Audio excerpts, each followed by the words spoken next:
একদিকে রয়েছে জ্যাবলেস, অপরদিকে রয়েছে কলমি। এই দুটি ব্র্যান্ডই বাংলাদেশের স্মার্ট ওয়াচ মার্কেটটিকে কাঁপিয়ে বেড়াচ্ছে। আজকে এই দুটি ব্র্যান্ডের আমাদের কাছে দুটি স্মার্ট ওয়াচ রয়েছে। একটি হচ্ছে জ্যাবলেস স্পিটক 3+, অপরটি হচ্ছে কলমি P76। আজকে এই দুটি স্মার্ট ওয়াচের মধ্যে ডিটেল কম্প্যারিজন করা হবে। তো চলুন আলোচনাটা শুরু করা যাক। তার আগে আপনারা দেখছেন কাউন্টিং জিরো ইউটিউব চ্যানেল। এই চ্যানেলটিতে আপনারা বিভিন্ন ধরনের রিভিউ, টিপস, ট্রিক্স সহ আরও বিভিন্ন বিষয় নিয়ে আলোচনা পেয়ে যাবেন। তাই ভিডিওটি ভালো লাগলে সাবস্ক্রাইব করে আমাদের পাশে থাকুন। দুটি ওয়াচের মধ্যে প্রধান যে পার্থক্যটি রয়েছে তা হচ্ছে এদের ডিজাইন। কলমি P76কে কিছুটা স্পোর্টি লুক দেওয়া হয়েছে, যা আকারে বেশ মোটা এবং চওড়া। অপরদিকে জ্যাবলেস স্পিটক 3+ রাউন্ড শেপের একটি ওয়াচ, যার রাইট সাইডে দুটি বাটন রয়েছে। উপরের বাটনটি একটি ক্রাউন এবং নিচের বাটনটি চাইলে আপনি কাস্টমাইজ করতে পারবেন। অপরদিকে কলমি P76 এর ক্ষেত্রে একটি বাটন রয়েছে, এক্ষেত্রে কোনো ক্রাউন নেই। কলমি P76 এর ডায়াল ম্যাটেরিয়াল ABS প্লাস্টিকের তৈরি। অপরদিকে জ্যাবলেস স্পিটক 3+ এর ডায়াল ম্যাটেরিয়ালটিও প্লাস্টিকের তৈরি। দুটি ওয়াচের ক্ষেত্রে 22 mm এর স্ট্র্যাপ ব্যবহার করা হয়েছে, যা চাইলে আপনি রিমুভ করতে পারবেন। কলমি P76 এর ক্ষেত্রে 1.96 ইঞ্চের একটি ডিসপ্লে ব্যবহার করা হয়েছে, যার রেজুলেশন 240x282 পিক্সেল। অপরদিকে জ্যাবলেস স্পিটক 3+ এর ক্ষেত্রে 1.39 ইঞ্চের একটি ডিসপ্লে ব্যবহার করা হয়েছে। এর ক্ষেত্রে এর রেজুলেশন হচ্ছে 360x360 পিক্সেল। এক্ষেত্রে জ্যাবলেস স্পিটক 3+ এর ডায়ালে বেশ মোটা চওড়া বেজেলের উপস্থিতি রয়েছে। অপরদিকে P76 এর ক্ষেত্রে ডায়াল ফ্রেম পর্যন্ত ডিসপ্লেটি বিস্তৃত রয়েছে। দুটি ওয়াচের ক্ষেত্রে একটি করে অ্যাপের সুবিধা আপনারা পেয়ে যাবেন। কলমি P76 এর ক্ষেত্রে ফিট ক্লাউড প্রো অ্যাপের সুবিধা পাবেন। অপরদিকে জ্যাবলেস স্পিটক 3+ এর ক্ষেত্রে দ্য ফিট অ্যাপের সুবিধা আপনারা পেয়ে যাবেন। এখন এই দুটি অ্যাপের ক্ষেত্রে বেসিক যে সুবিধাগুলো রয়েছে তা রয়েছে, যেমন health tracking, custom watch page, notification সহ সব কিছুই আছে। দুটি ওয়াচের ক্ষেত্রে বেশ কিছু ওয়াচ পেজ প্রি ইনস্টল অবস্থায় রয়েছে, তবে এক্ষেত্রে কলমি P76 এর ক্ষেত্রে 10টার থেকেও বেশি ওয়াচ পেজ প্রি ইনস্টল অবস্থায় পেয়ে যাবেন। এছাড়াও অ্যাপগুলোতে তো অসংখ্য ওয়াচ পেজ রয়েছেই।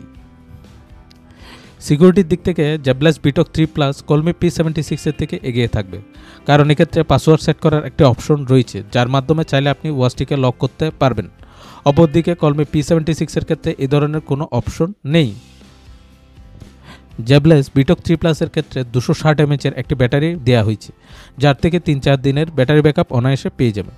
আর অপরদিকে কলমি P76 এর ক্ষেত্রে 430 mAh এর ব্যাটারি ব্যবহার করা হয়েছে, যার থেকে আপনি বাড়তি অ্যাডভান্টেজ পেয়ে যাচ্ছেন, যার ফলে 4 থেকে 5 দিনের ব্যাটারি ব্যাকআপ তো অনায়াসে পেতেই পারেন। দুটি ওয়াচের বক্সের দিকে যদি খেয়াল করি, সেক্ষেত্রে একটি করে চার্জিং কেবল দেখতে পাবেন। এর সাথে সাথে জ্যাবলেস স্পিটক 3+ এ একটি স্ক্রিন প্রোটেক্টর পেয়ে যাবেন, যা সচরাচর খুঁজে পাওয়া যায় না। অপরদিকে কলমি P76 এর ক্ষেত্রে কোনো স্ক্রিন প্রোটেক্টর নেই, তবে কলমি P76 এর ক্ষেত্রে দুটি ক্লিনিং পেপার রয়েছে, যা আবার জ্যাবলেস স্পিটক 3+ এর ক্ষেত্রে নেই। হেলথ ট্র্যাকিং এর অ্যাপ্লিকেশনগুলো দুটি ওয়াচের ক্ষেত্রে পেয়ে যাবেন, যেমন heart rate, blood oxygen, blood pressure ইত্যাদি ইত্যাদি, যার মধ্যে হার্ট রেট আমি টেস্ট করে দেখেছি।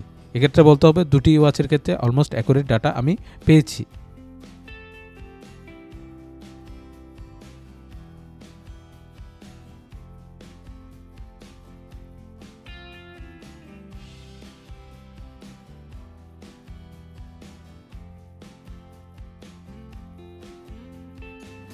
যে কোনো ওয়াচের ক্ষেত্রে ওয়াটার প্রোটেকশন খুবই গুরুত্বপূর্ণ। সাধারণত হালকা পাতলা পানি ছিটে ফোটা ওয়াচে পড়তেই পারে, সেক্ষেত্রে ওয়াটার প্রোটেকশন একটি বাড়তি সুবিধা আপনাকে দেয়।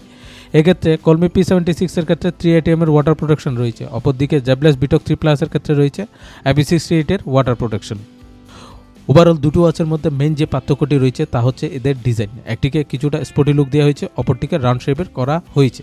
এছাড়াও ডিসপ্লে সাইজের মধ্যে পার্থক্য রয়েছে, ব্যাটারি ক্যাপাসিটির মধ্যে পার্থক্য রয়েছে। বাকি জ্যাবলেস স্পিটক 3+ এর দাম হচ্ছে 1750 টাকা, অপরদিকে কলমি P76 এর দাম হচ্ছে 1850 টাকা। এছাড়াও ভিডিওটি ভালো লাগলে চ্যানেলটি সাবস্ক্রাইব করে দিন, যাতে এই ধরনের নিত্য নতুন ভিডিও আপনাদের জন্য নিয়ে আসতে পারি।